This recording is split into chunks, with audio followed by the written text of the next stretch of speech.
Te doy la más cordial bienvenida a la segunda temporada de Menos Recursos, Más Humanos, el podcast donde hablamos sobre cómo construir un futuro laboral más humano, ágil, innovador y sostenible. Soy Paola Canesa Derut, psicóloga, agile coach y consultora organizacional, y estoy emocionadísima de presentarte a invitados excepcionales que nos inspirarán y entregarán herramientas prácticas para desatar la grandeza de las personas en el mundo laboral. Si tienes una mente curiosa, estás buscando aprender y conectarte con personas apasionadas como tú, este es tu lugar. Empecemos.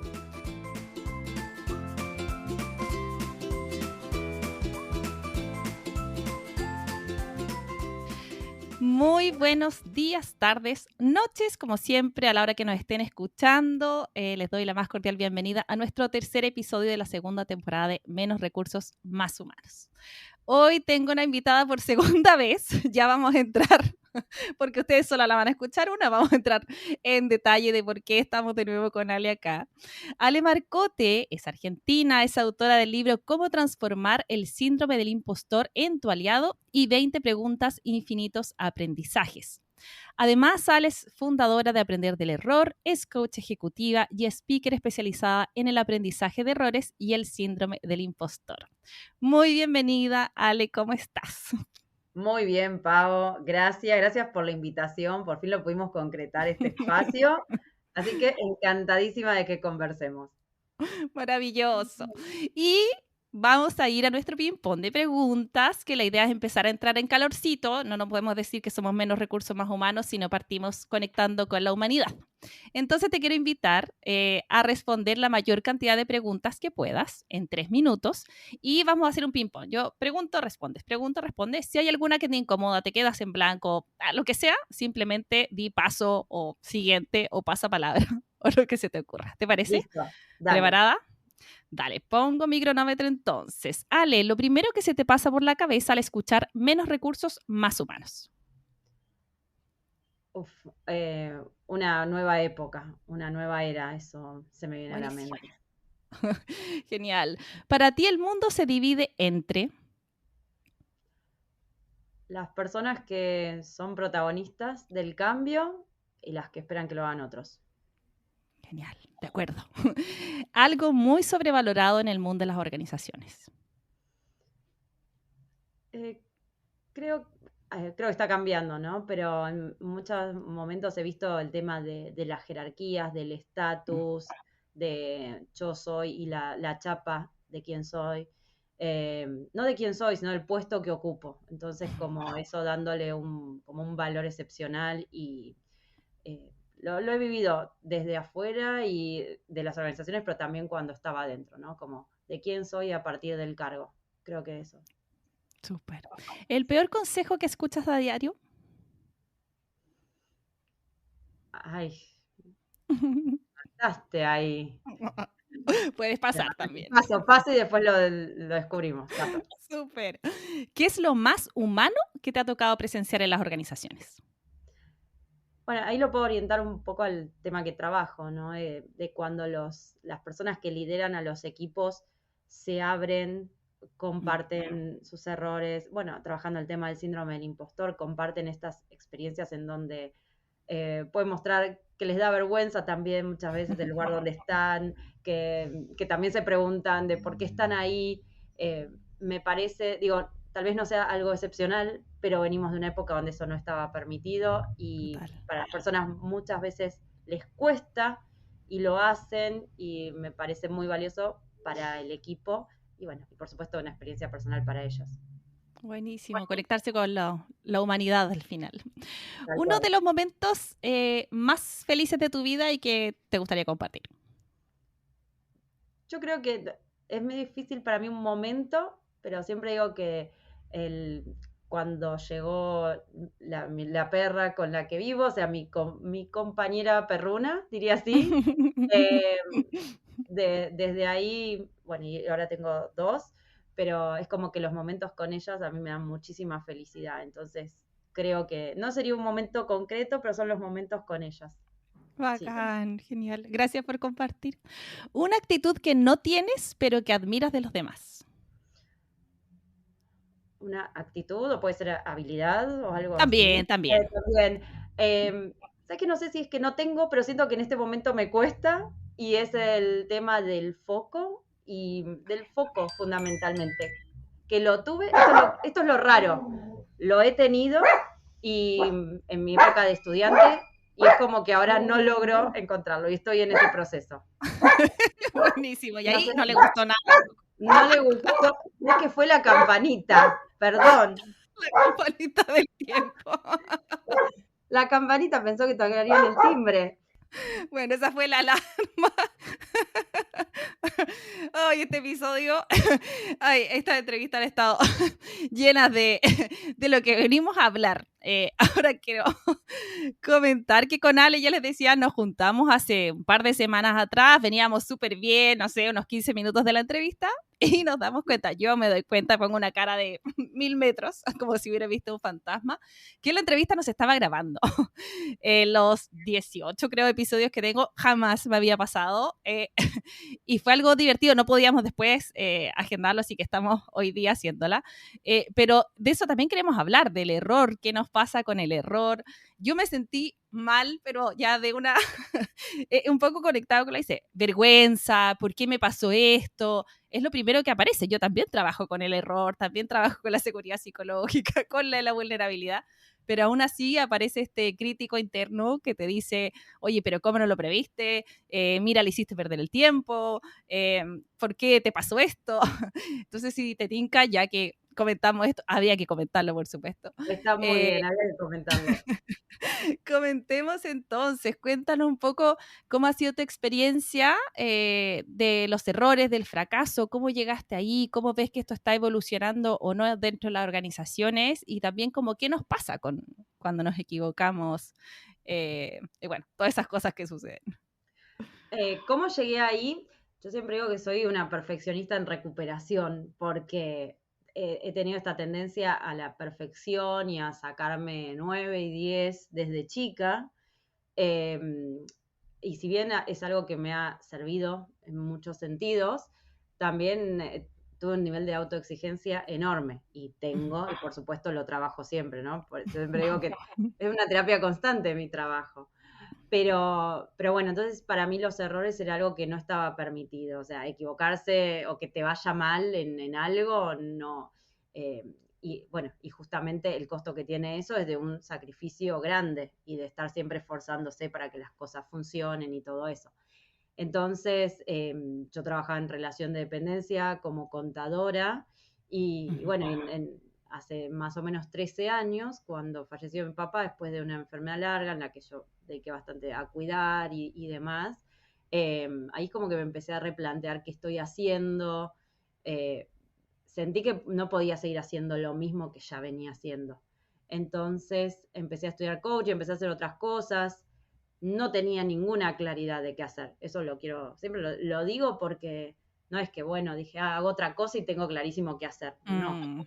Y de hecho me sentía bastante mal con eso, porque bueno, también, mira, hablando de las voces, también recuerdo que escuchaba como algunas personas, bueno, pero ahora estás haciendo, no sé, se te ocurre ver si vas a hacer otra cosa, después que ya estudiaste, ya tenés, yo tenía 30, 31, 32 por esos años, ¿no? Y es como que estaban todos como más sentando cabeza, podríamos decir, de mis amistades, y ya casándose, formando su familia, y yo estaba como, bueno, quiero otra cosa en mi vida. Y para algunos grupos de amigos eso no estaba muy, como, no estaba muy bueno. Entonces, para parte de mis conocidos, de mi familia también era como raro, te puedes pagar las vacaciones, o sea, tanto que... Y bueno, y finalmente yo terminé dejando mi trabajo en relación de dependencia, dejando de trabajar como contadora.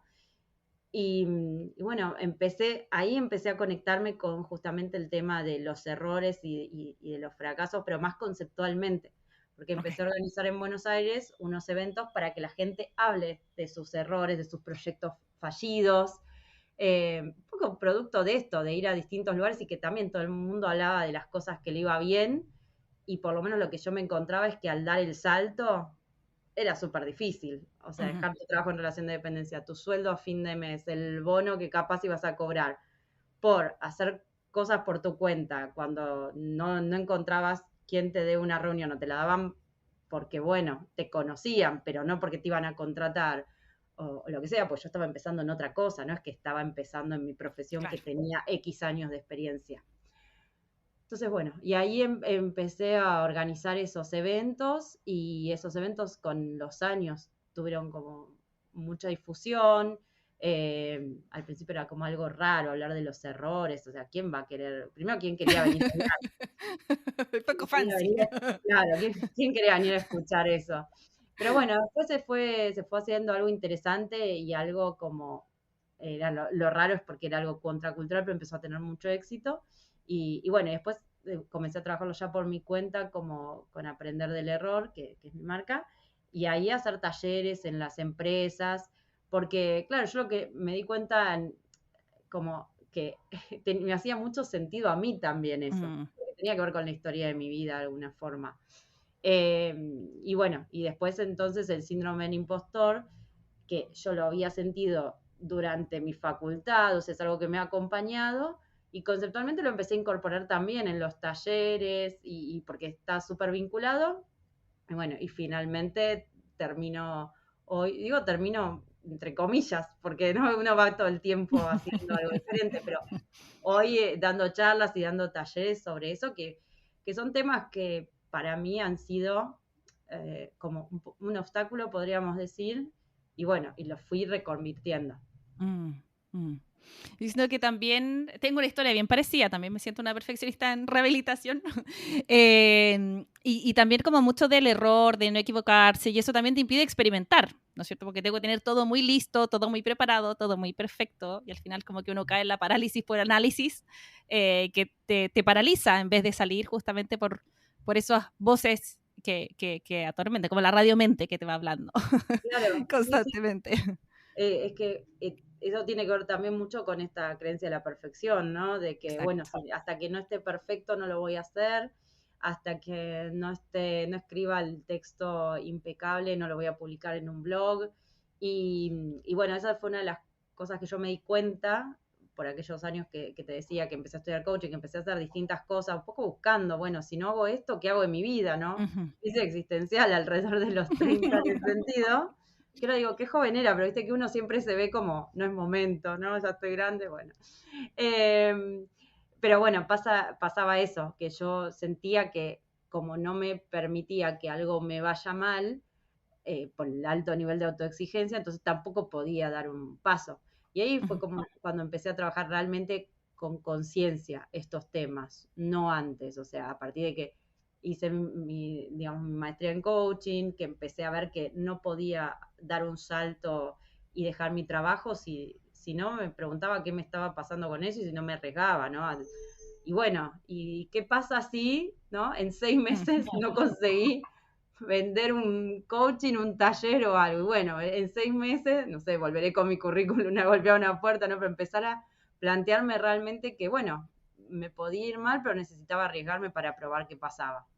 Y creo que ahí fue como esos primeros experimentos conscientes de, bueno, puede salir mal.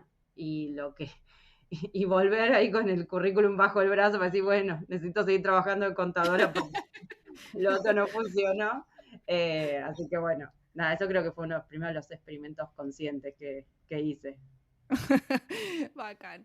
Ale, y hoy día nosotros hemos hablado que tenemos un factor relativamente común que tiene que ver esto como del perfeccionismo, ¿no es cierto?, de altos niveles, estándares de exigencia, pero en tu experiencia sientes que es algo que es transversal a todas las personas o hay más bien personas y tipos de personalidad o tiene que ver con una generación, en el fondo si nosotros pudiéramos caracterizar de alguna forma, si les pasa a todos por igual esto del error, ¿es algo cultural o es algo más bien eh, súper generalizado? ¿Cómo lo ves? Mira, yo cuando estaba buscando información sobre este tema para el libro, yo primero que pensé, bueno, probablemente el tema del perfeccionismo ahora esté afectando menos, porque desde mi percepción, quizás los más jóvenes están un poco más libres de ciertos prejuicios que podríamos tener eh, nosotras o gente más grande, ¿no? Como que ya tenemos un cierto recorrido. Y la verdad que me encontré que no, que los niveles de perfeccionismo están dando altos, o sea, como esta tendencia a buscar la perfección se está incrementando en algún punto. Y esto está como muy impactado por las redes sociales y por los medios, porque tanto filtro, no tanto que tengo que buscar la foto en la que esté todo bien y que esté divina, y si no salí divina, la modifico hasta que quede como yo quiero, como los otros deberían verla. Bueno, está impactando en eso. A mí me llamó la atención, pero digamos tiene bastante lógica en ese sentido. Con lo cual, yo no trabajo tanto con gente muy joven, ni con niños, sino que trabajo en general con, diría, más 30, ¿no? Ok. Y sí, el perfeccionismo impacta esta idea de que tengo que hacer todo perfecto y demás, pero me llamó mucho la atención justamente esto, que no se está revirtiendo, sino que en los más jóvenes está afectando mucho las redes sociales y demás. Y creo que de algún punto nos termina afectando a todos, porque después estamos todos ahí en Instagram viéndonos y comparándonos con algunos modelos que son bastante poco realistas. Total. Sí, que no lo había visto desde ese punto de vista y claro, tú estás viendo una cara de la moneda. En general, uno no y tampoco sé si sería tan positivo contar como el otro lado, digamos, que todos estuviéramos ventilando a lo mejor el lado no sé, más oscuro, más triste, más penoso, como gritándolo a los 20 vientos. Pero claro, y el filtro es como bien simbólico también. Los filtros visuales en el fondo de la foto, los videos, también es bien simbólico de que, claro, cómo yo acomodo la realidad para que efectivamente muestre una imagen mucho mejor de la que soy. No sé si Sí, compartes ahí. sí, yo creo que capaz que sí estaría bueno que en las redes y en los distintos lugares se vea como esta variedad, como tal vez Sí. algo de la tristeza o algo, porque si no termina pareciendo lo mismo que pasa con los errores, que justamente como no los vemos, parece que no existen. Mm, mm. Entonces, es como la mayoría de los emprendimientos fracasa, pero sin embargo, lo que se crea es una imagen de, no, emprender está buenísimo, que puede estar buenísimo, por supuesto, pero digo, emprender está buenísimo porque te va bien, porque esto y el otro, pero tenés muchísimas probabilidades de que tu emprendimiento en X años no esté a flote, en un año, es más, tenés muchas probabilidades de que en un año no esté a flote. Pero como eso no se difunde y no se habla, entonces parece que no existe. Sí, Y total.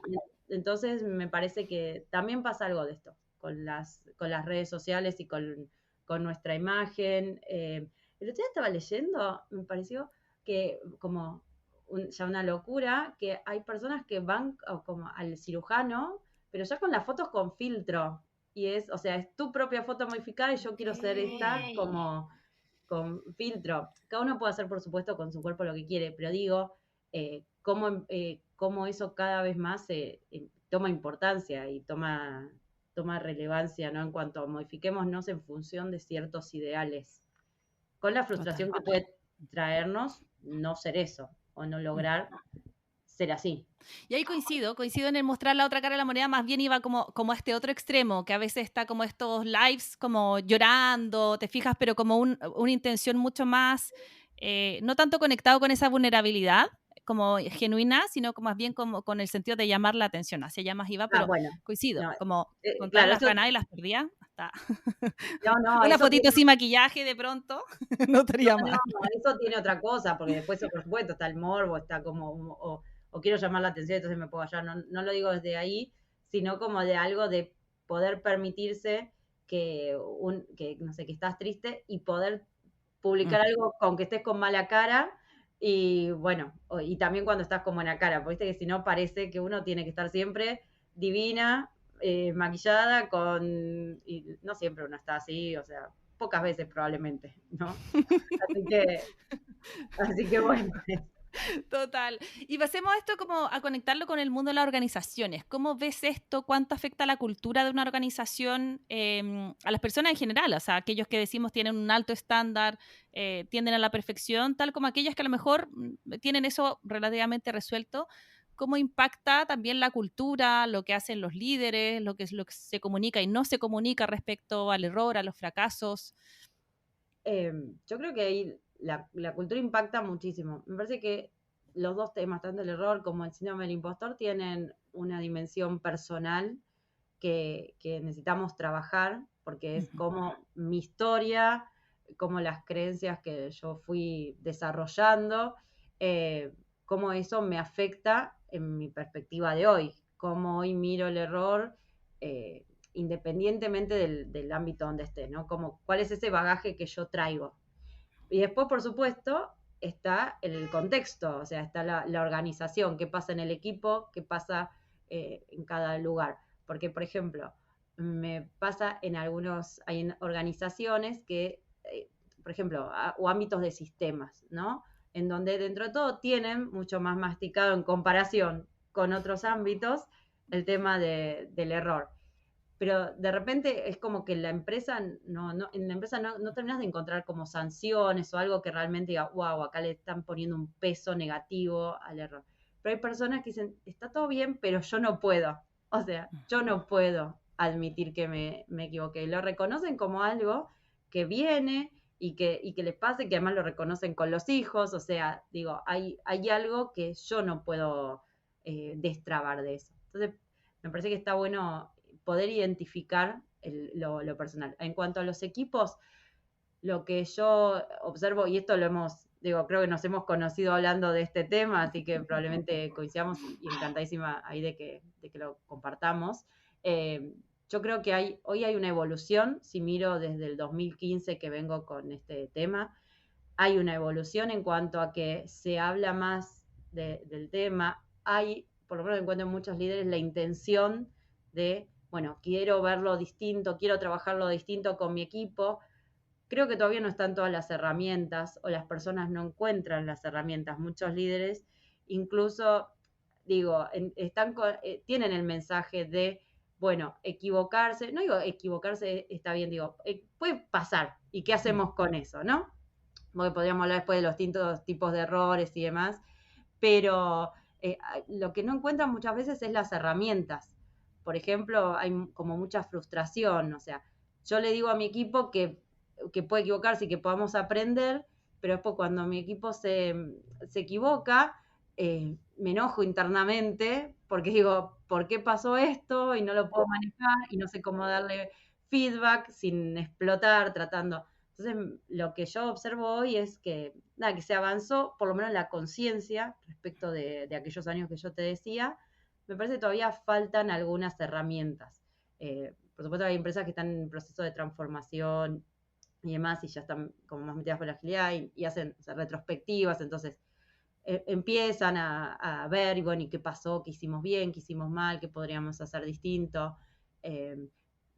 Pero bueno, como digamos, creo que falta un poquito todavía ese camino. Es importante para mí la conciencia de los líderes y también respecto al síndrome del impostor, de los dos temas, porque creo que las dinámicas que se van dando en los equipos influyen en los resultados, ¿no?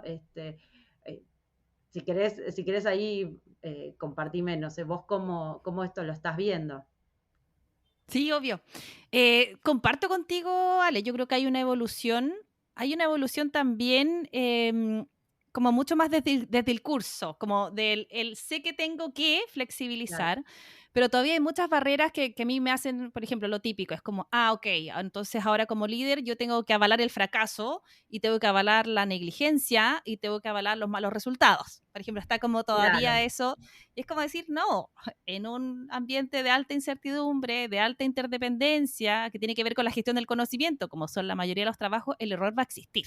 ¿Qué hacemos con eso? Es lo que marca la diferencia. Pero sí veo como una sensibilización distinta, pero coincido contigo que es ya, lo tengo claro, pero ¿qué hago con eso? Dime cómo tengo que actuar. Y un poco siento yo, y voy como a esto como de cómo nos enseñaron también, cómo tenemos los sistemas educativos, ¿no es cierto? Que en general no estamos acostumbrados a recibir feedback ni a darlos.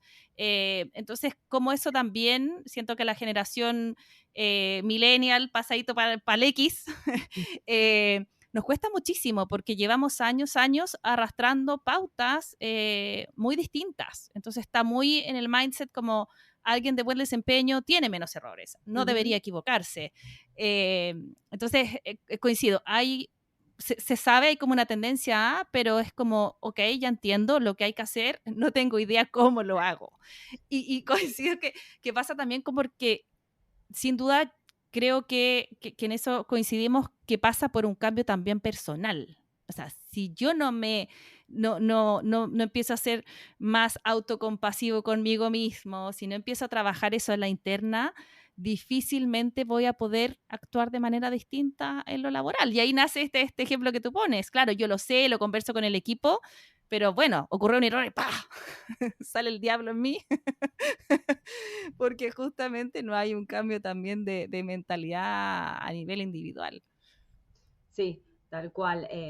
Creo que por lo menos hemos avanzado, pero me parece que faltaría, y esto de la revisión individual me parece fundamental, porque muchas veces la invitación es a tengamos una charla de 1 hora y con 3 tips o con X tips para, digo, en las empresas, ¿no?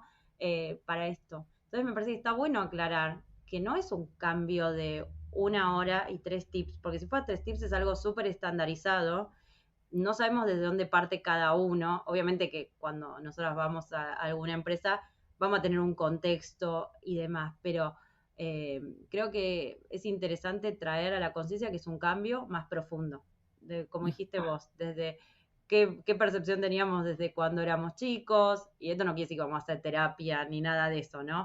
Pero Nunca entender está el de más, nunca está impacto. de más, hay que decirlo. No, no, por supuesto, pero entender el impacto que esto tiene, que no es algo de que vamos a hacer una receta, sino que hay un trabajo y un poner y sobre todo en los líderes, ¿no? No es darle una charla a mi equipo, porque esto también me ha pasado, una charla a mi equipo, pero yo no necesito estar o no voy a estar.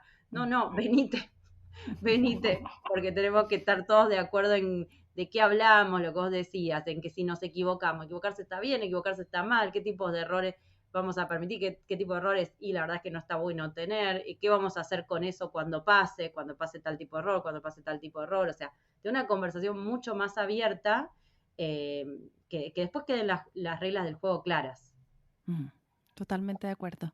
Y hoy día se me ocurría pensar en estos líderes que hoy día están con esta mentalidad, que hoy día a lo mejor trabajan esto a nivel de equipo, pero que a nivel cultural, a nivel organizacional, estamos todavía en la prehistoria, digamos. Entonces, cómo dar un aliento a aquellos que, por ejemplo, con su equipo logran tener retrospectivas, logran tener un feedback continuo, logran aprender efectivamente ese error, logran además a lo mejor tener las consecuencias que tienen que tener los actos, pero tienen un sistema en el que no está hoy día a la par de eso. Ese líder podrá como ser sostenible en el tiempo cuando tiene una jefatura que a lo mejor cuando él se equivoca o alguien de su equipo lo recrimina, lo castiga y qué sé yo, pero en su equipo logra mantener a flote esto. ¿Podrá ser sostenible eso, por ejemplo, en el tiempo? Yo creo que iba a depender mucho de esa persona que está liderando y también digamos, de la parte de arriba de la organización, ¿no? De quiénes son. No, no me parece que haya una resolución única. Me parece que hay muchas personas que están en posiciones intermedias, tal vez, que son, yo digo, a veces es como el fusible, quizás. Sí. Porque, bueno, yo entiendo, me copa esta mirada, pero la verdad es que me doy vuelta y no sé con qué me voy a encontrar. Entonces, también a veces es hasta cuándo esa persona va a estar ahí o cuándo va a decir, me voy a otro lugar más afín a mí. Sobre todo hay personas que lo tienen bastante trabajado el tema. Entonces, tal vez se encuentran como, bueno, esta cultura no es para mí. Entonces, hay una alerta para la organización. Me parece que también acá hay, pensando en la organización, es si la organización se está dando cuenta o no de esto. Porque no es lo mismo una organización que dice, ok, yo quiero trabajar distinto a los errores, pero no estoy sabiendo cómo hacerlo y quizás los directores o las personas vienen de una cultura anterior y no estamos encontrando cómo hacerlo, pero hay una intención de cambio que las que no. Porque quizás en donde hay una intención de cambio algo se puede hacer y una intención real de cambio. No hablo del, viste que ahora está el pinkwashing, el greenwashing, el error washing. Podríamos decir el error washing. Porque es como que digo que está bien equivocarse, pero a la primera que te equivocás, chao. O sea, te castigo. Entonces, si la empresa tiene una intención real de hacerlo y se da cuenta y el tema es que no sabe cómo hacerlo, tal vez ese mando medio puede sostenerse en el tiempo tratando de abrir posibilidades. Ahora, Si no, a veces digo, es navegar contra la corriente y es demasiado costoso también para esa persona. Y si la intención no está, bueno, no, yo creo que a veces no, no sé, esto más pensando en estas personas que están ahí en el medio sosteniendo un cambio que no hay intención de hacer, bueno, ahí no sé si darle esperanza o decir que busque otro camino. Total. Y pensando en esto mismo, en estas organizaciones que hoy día como que no se han dado cuenta, alguien se podrá estar preguntando, ya, pero hoy día, ¿por qué yo tengo que tener, por qué tiene que ser un tema dentro de la organización el manejo del error? ¿Qué le podríamos decir? Porque es importante trabajarlo. Sí, sí, a ver, por un lado yo creo que entender en qué contexto están hay empresas que todavía, igual creo que en el último tiempo la mayoría de alguna forma algo les pasa con esto, ¿eh? Pero sí, quizás en años anteriores me encontraba con, pero nos va bien. Entonces, ¿para qué vamos a hacer algo distinto? Y si acá no nos equivocamos y demás. Entonces, la primera es, ojo que si estamos necesitando cambiar o actualizándonos, mejor hacerlo mientras nos vaya bien, porque cuando empiece a ir mal, ahí, o sea, quizás nos hundimos, como pasó con muchas empresas en la pandemia, ¿no? También. Entonces, si estamos bien, bueno, no nos compremos, porque el éxito puede ahí convertirse en una trampa, ¿no? Hoy me va bien y yo creo que no tengo nada que cambiar. Bueno, veamos si es así. Y si vamos a necesitar cambiar cosas, vamos a necesitar hacer nuevos productos o lo que sea, necesitamos trabajar sobre la innovación y la innovación trae sí o sí la posibilidad de una falla o de que las cosas no salgan como esperamos. Entonces, ahí digamos, hay que trabajarlo. Después algo que me parece que está bueno es traerle a las empresas que con esta idea de que acá, digamos, los errores o está todo controlado con el tema o no tenemos muchos errores, que no se hable no quiere decir que no exista. O sea, que no estemos hablando de eso, que no sea un tema de conversación, no quiere decir que no esté pasando cualquier cosa o que no pueda, yo digo, explotar todo, ¿no? Porque digo, a veces, ¿cuántas veces los grandes accidentes, por ejemplo, no tienen que ver con un montón de fallas, un montón de situaciones que dieron aviso de que algo no andaba bien, hasta que en algún momento eso fue notorio, pero mientras tanto nadie hablaba del tema, ¿no? Entonces, esa situación o esa sensación de control o de falso control, me parece que está bueno revisarla, porque los equipos de alto desempeño probablemente hablan mucho de sus errores, no es que tengan más errores, pero hablan mucho. Esa es la diferencia. Entonces, creo que es traer un poco a la conciencia. Después sí, creo que nadie va a cambiar, o una empresa no va a cambiar si sus directivos no quieren, si consideran que llegaron hasta ahí y con eso están bien, pero me parece que está bueno concientizar sobre estos temas, que no se suelen hablar tanto. No se suena hablar porque, tal como tú lo mencionabas, es como, no es la parte glamorosa.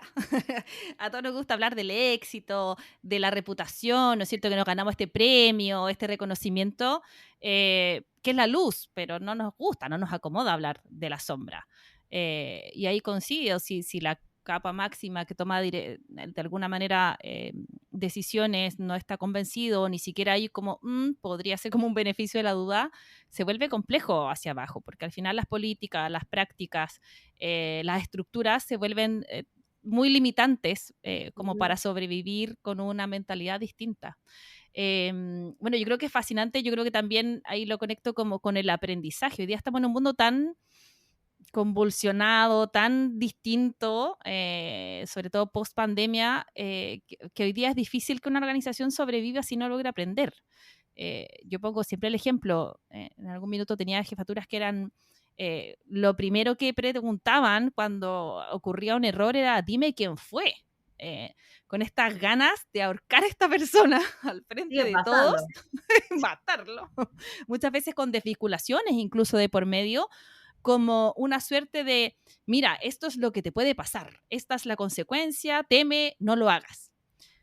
Yo decía, lo único que aprende el mundo es a tener miedo, o sea, ¿qué incentivo voy a tener yo a decir, jefe, me equivoqué, si sé que me pueden colgar, digamos, o no sé, matar en la hoguera? Entonces, conectando con esto que tú decías, que no se hable de eso no quiere decir que no exista.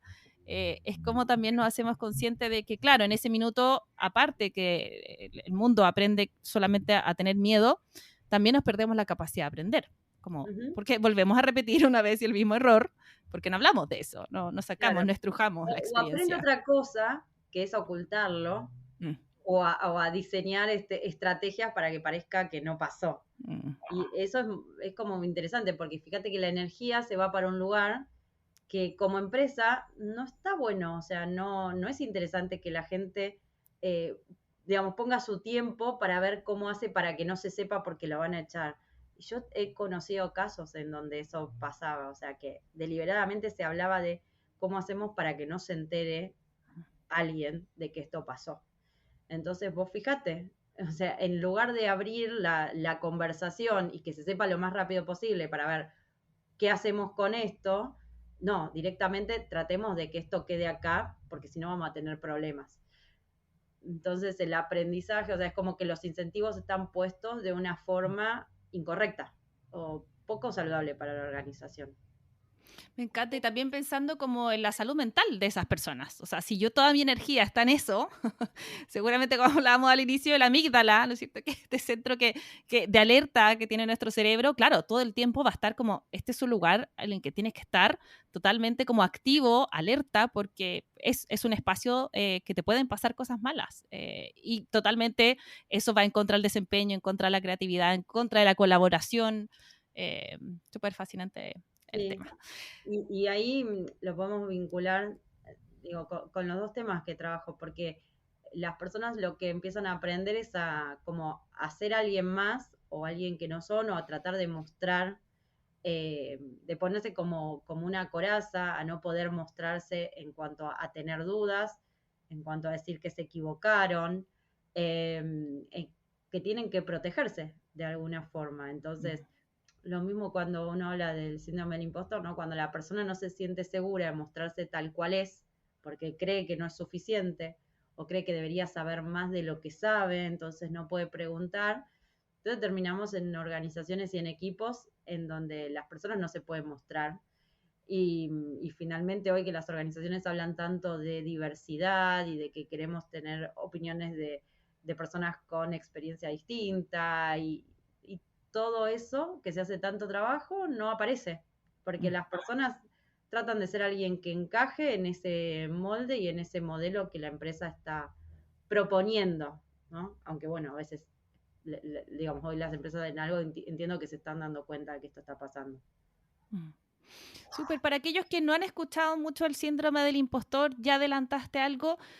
Pensemos, esto es algo que se da siempre, les pasa a todos y a todas. También muchas veces se escucha que se da más en mujeres y en hombres. ¿Es así? ¿O hay grupos que tienden más a tenerlo? Cuéntanos un poquito ahí para que por primera vez escuchan el concepto Dale. del síndrome del impostor. Rápido, el síndrome del impostor es como la idea de que somos un fraude, de que no estamos a la altura de las circunstancias, eh, y ahí aparece como la sensación y el miedo de que vamos a ser descubiertos, porque no hicimos las cosas lo suficientemente perfectas, porque no sabemos todo lo que teníamos que saber, porque no nos salió tan fácil como nos tendría que salir. Por eso es que somos un fraude y supuestamente sentimos que estamos engañando a las personas. Y ahí está conectado un montón el miedo a equivocarse, porque si yo me equivoco, entonces voy a confirmar bueno, que realmente soy un fraude, que estaba engañando a la gente, ¿no? Entonces, fíjense todo el cuento ahí que tenemos internamente. Entonces, esto es el síndrome del impostor y, y aparece, digo, aparece en varones y en mujeres. Si bien se empezó a estudiar en mujeres en un inicio, hace como 40 años, hoy la verdad es que varones y mujeres lo sienten.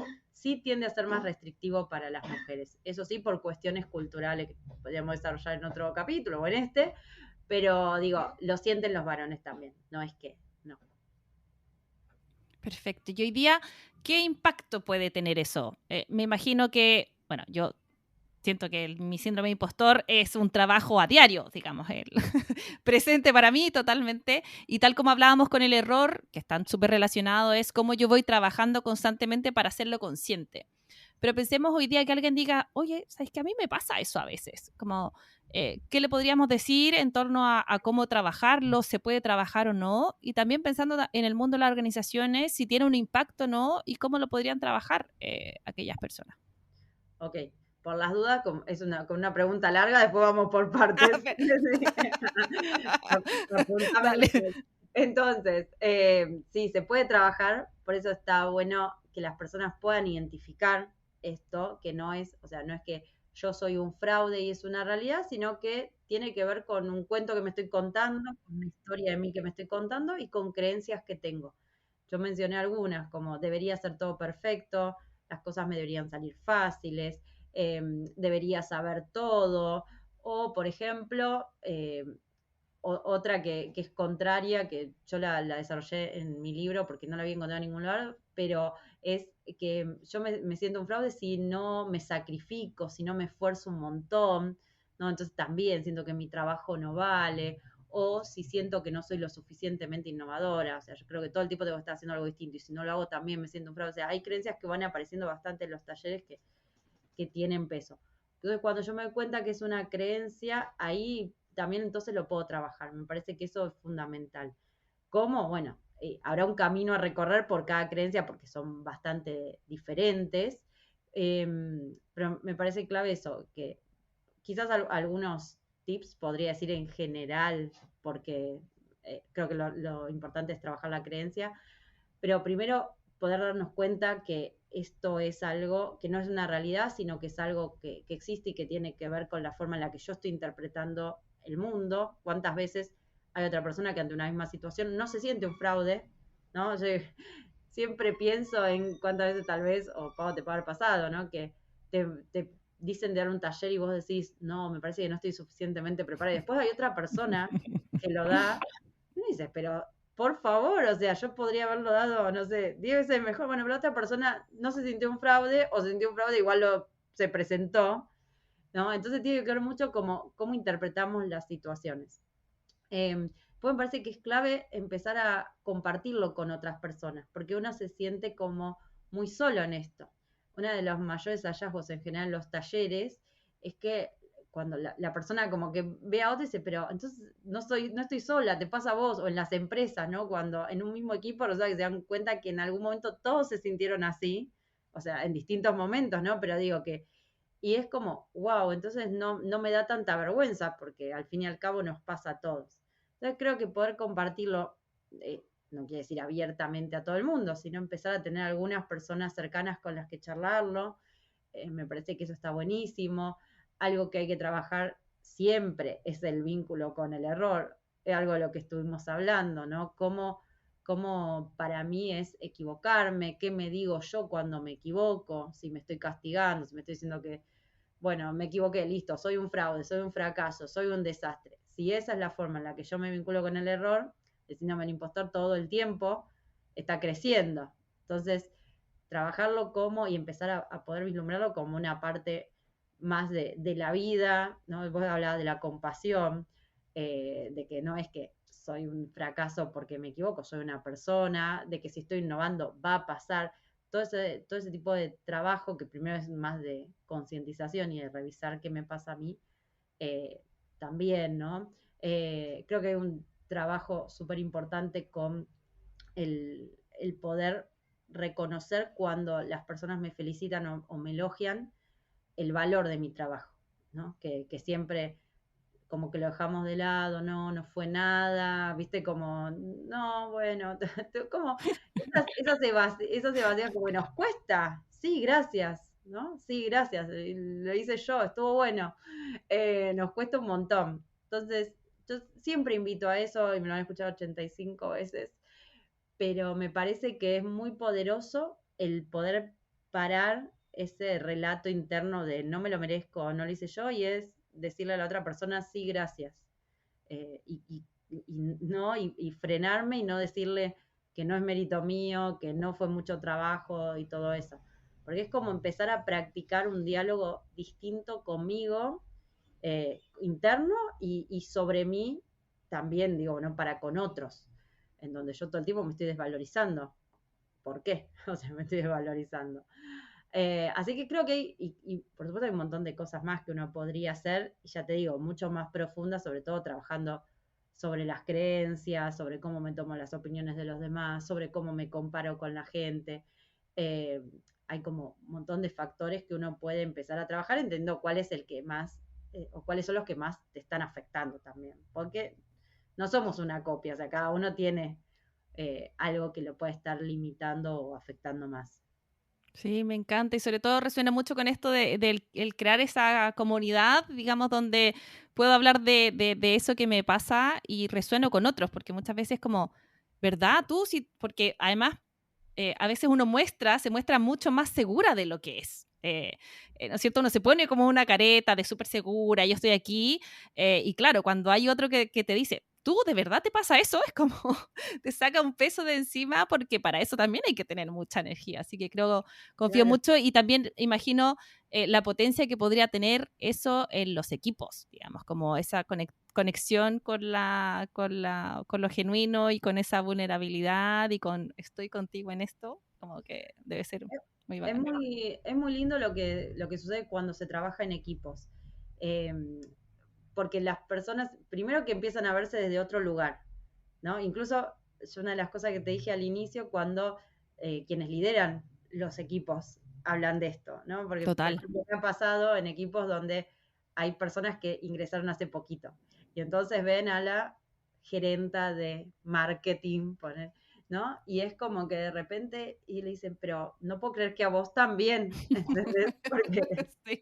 que tenés 20 años, que estás súper posicionada y todo eso, y es como que está muy bueno lo que se genera en cuanto a mirarse distinto, ¿viste? Ya se sale de yo soy el rol tal y yo soy del rol tal, sino que como que nos miramos y somos personas y nos pasa y nos pasó y nos va a pasar. Y además de eso, para mí es interesante trabajar en las dinámicas que se generan en el equipo que pueden estar potenciando el síndrome del impostor. Mm. Porque para mí eso es valioso. O qué podríamos hacer para disminuir el síndrome del impostor también, ¿no? Por el otro lado. Es como, no sé, si todos tenemos dudas, cuando hacemos una reflexión individual, sale que todos tenemos dudas sobre tal cosa, pero no lo decimos, porque a ver si vamos a quedar mal. Entonces, ¿qué está pasando? Tenemos dudas sobre esto y quizás tenemos que pedir ayuda y pedir no sé, un curso sobre tal cosa. Ojo, no estoy avalando acá el pedir cursos eternamente, ¿no? Para la mejora, Porque eso todo se también. arregla con una capacitación. No, no, claro. No, porque si no está esto del, viste, de que siempre necesito un curso para lanzarme a hacer algo. No, no lo decía Exacto. con esa idea, sino de que quizás hay cosas que necesitamos para avanzar como equipo que no las estamos viendo, porque todos tenemos miedo de decirla por sentirnos un fraude, por ejemplo. Mm. Entonces hay cosas que podemos hacer concretamente para trabajar juntos o cómo entre todos estamos potenciando esta idea de que deberíamos hacerlo perfecto. Entonces, no sé, nos quedamos todos trabajando hasta la 1 de la mañana o rechequeamos un montón de veces las cosas, pero a la vez estamos todos cansados de eso porque ya no queremos chequear 10 veces el mismo informe.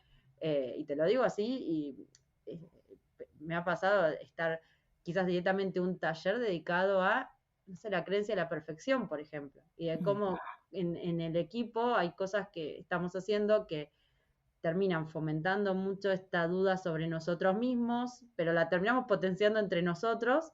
Entonces, ¿cómo podríamos hacer para disminuir eso, pero también atender a la necesidad de que, por supuesto, no vamos a mandar un informe sin ninguna revisión? Entonces, ¿cómo Claro. logramos ese equilibrio? Claro, claro. O sea, cómo logramos ese equilibrio. Y para mí son conversaciones súper interesantes porque abren algo que no se estaba conversando y que, bueno, creo que después si se logra sostener esos espacios, eh, es como que hay otro tipo de conversación. Yo siempre les Mm. digo, bueno, a ver, ¿qué puede hacer cada uno con esto? ¿Cómo cada uno se puede hacer cargo de que esto se pueda mantener, ¿no? Pero salen un montón de acciones concretas, es súper interesante, súper Hermoso. interesante. Ale, pensemos en alguien que está escuchando esto del fracaso, del error, el síndrome del impostor. ¿Qué sugerencia de autor, libro? Por supuesto, también pasa tu dato de tu libro. Eh, como qué cosas, dónde puede encontrar material para profundizar un poquitito más, para animarse también a experimentar a lo mejor dentro de ese espacio laboral. ¿Qué recomendaciones podríamos dar? A mí, uno de los libros que me me ha abierto muchísimo la cabeza en su momento, es Mindset, de Carol Dweck. Me parece un libro de cabecera para arrancar a entender cómo puedo ver los errores de una forma distinta, cómo puedo verlos como parte del proceso de aprendizaje, cómo un error no me hace un fracaso. Para mí ha sido un libro que tal vez no es muy operativo en el sentido de que no te doy 3 tips, como decíamos antes, pero a lo largo del libro te lleva a ver las cosas de otra forma. A mí me gusta muchísimo. Después me gusta mucho también La organización sin miedo, de Amy Edmondson. Me parece que ese sí es un libro más que habla de la seguridad psicológica y tiene como más paso a paso, si se quiere. Entonces, como para trabajar en equipo y demás. No lo veo tanto a nivel personal, tal vez lo veo como más, o por lo menos, viste que cada uno ve el libro, le toma un enfoque, por lo menos a mí me sirvió como más a nivel equipo. Y bueno, después si quieren leer el mío, lo pueden leer, por supuesto. Vamos a dejar después los datos en las notas. Es cómo transformar el síndrome del impostor en tu aliado, y que tal lo pueden encontrar en toda Hispanoamérica. Lo pueden encontrar en Chile, en México, en Colombia, en España, así que en Uruguay, no me quiero olvidar, en Perú, en todos lados. En Argentina. Maravilloso. Y también tu página web, vale, que tiene mucha información. Entiendo que también tienes tus cursos online, tus coaching y tus cosas. Así que también vamos a dejar ahí Dale, dale, las coordenadas. después dejan ahí, todo en Ale Marcote, ahí encuentran toda la info. Buenísimo. Digamos que tuvieras que hacer un llamado a la acción, porque también de todo lo que hemos venido hablando, para que las organizaciones logren esta rehumanización o conectarse con lo más humano. ¿Cuál sería ese llamado a la acción que te gustaría dejar? Yo creo que tienen que ver con alinear el hacer con el decir con el hacer.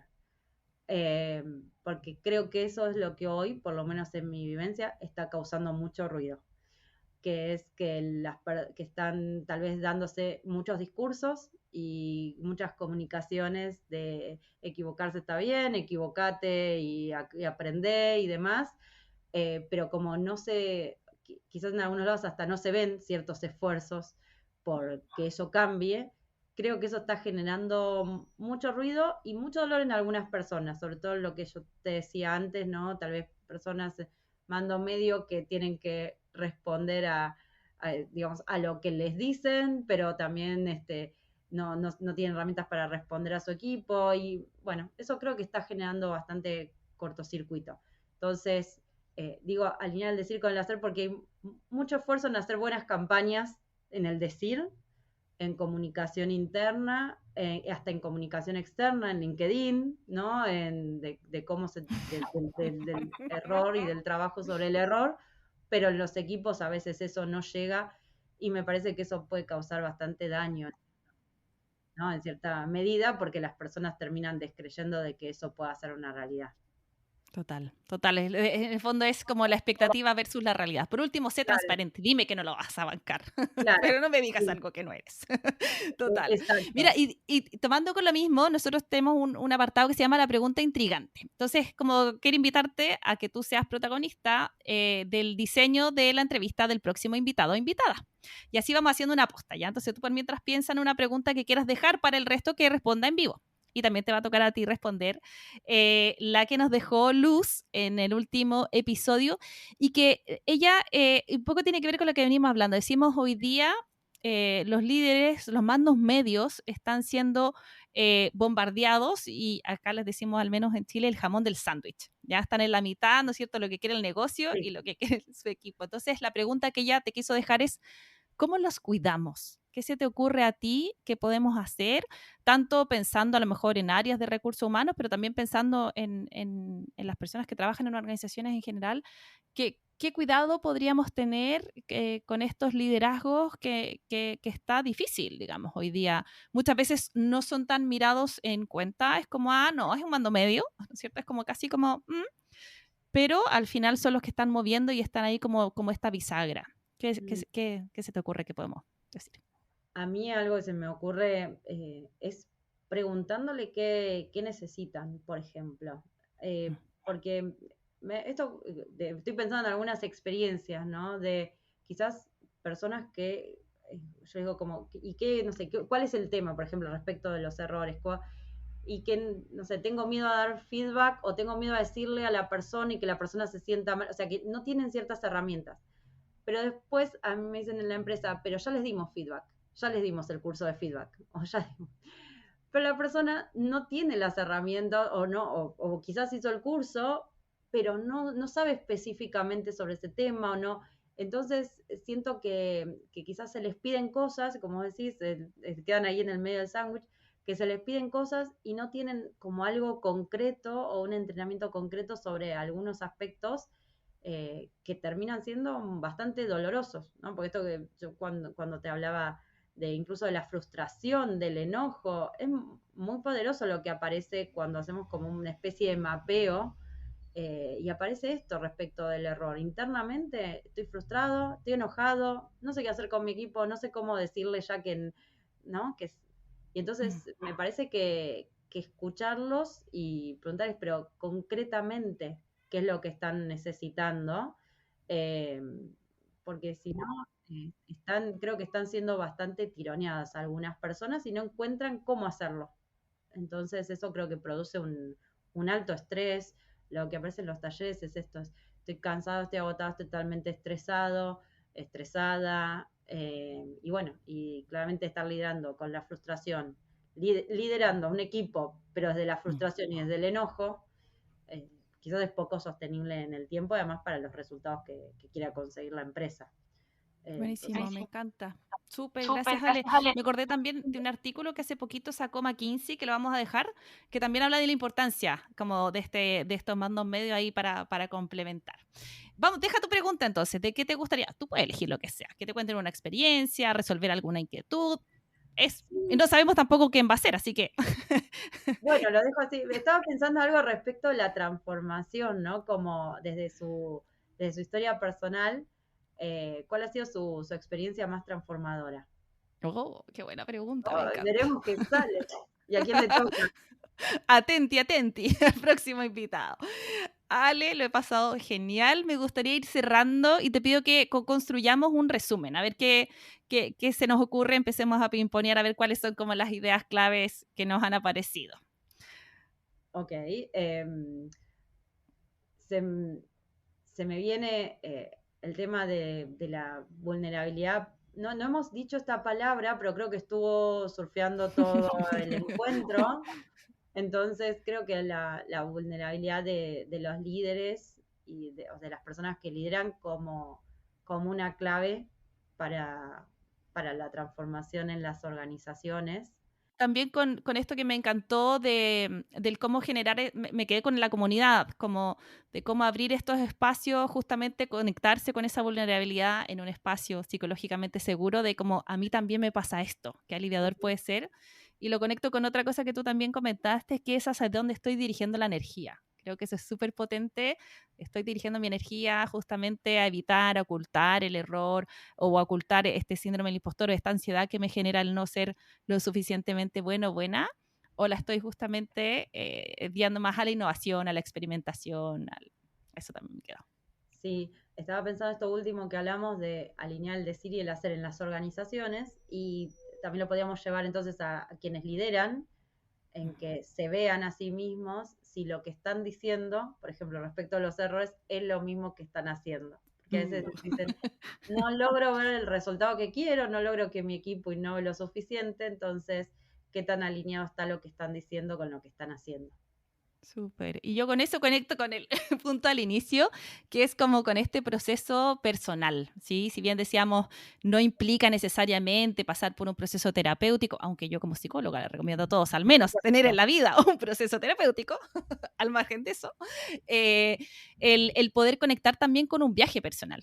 Creo que esto no es solamente del decir, porque si no, ahí yo creo que es donde se genera esta incoherencia, donde claro, en mi casa soy súper rígido y, por ejemplo, a mí me ha pasado que con mi hijo yo claro, tengo una mentalidad, fui criada como en una cosa mucho más estricta respecto a eso, y hoy tengo que serme súper consciente para no transmitirlo.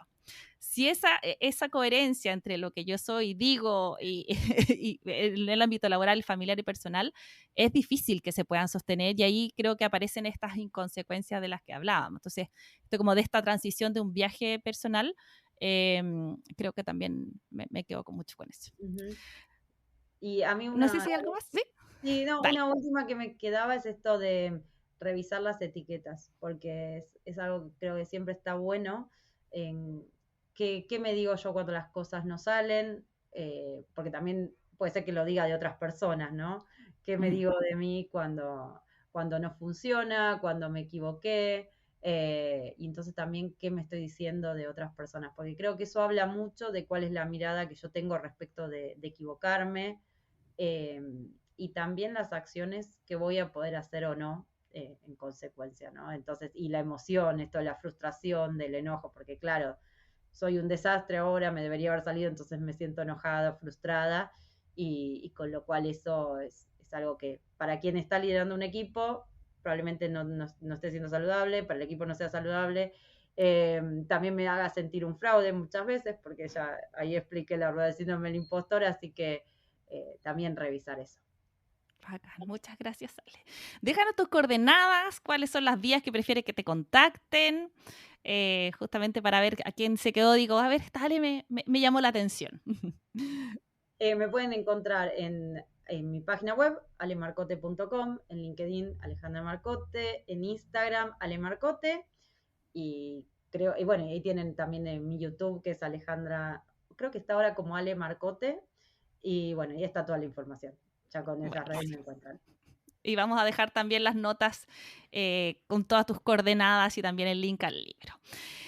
No sé, Ale, por mi parte agradecer nuevamente por segunda vez esta entrevista. Esta vez sí la pudimos grabar, sí la vamos a terminar. Agradecer la buena onda. Sé que has estado con temas de salud, con agenda bien complicada, pero te hiciste el tiempo para poder estar. Yo te dije, tú estabas en mi wishlist hace mucho rato. Yo escuché también tu podcast hace muchos años atrás, y fuiste parte también de decir, ¿sabes qué? Me voy a atrever, ¿y qué tanto? Así que agradecerte la humildad, la claridad, la generosidad de participar en mi podcast. No sé si tú quieres dejar algunas palabras de despedida. Muy encantada, la verdad es que desde que te conocí, Pau, que nos conocimos en un congreso, ¿no? Justamente En un hablando congreso. en un panel sobre el miedo y el error, la verdad es que pegamos una onda genial, así que encantadísima de haber estado acá en este espacio, y la verdad que fue como estaba tomando un café con una amiga, así que encantada, y espero que les sirva a todas las personas que lo están escuchando. De todas maneras que sí. Muchísimas gracias. Y para ustedes, si te gustó el episodio, ayúdenos a difundirlo, dejando un comentario. También se pueden suscribir o calificando el podcast. Además, compartirlo en las redes sociales también está buenísimo. Mantengámonos en contacto. Ya sabes que en mi LinkedIn me puedes buscar por Paola Canesa. Juntos y juntas podemos alcanzar organizaciones donde las prioridades sean cada vez menos los recursos y más los humanos. Y los esperamos en el siguiente episodio.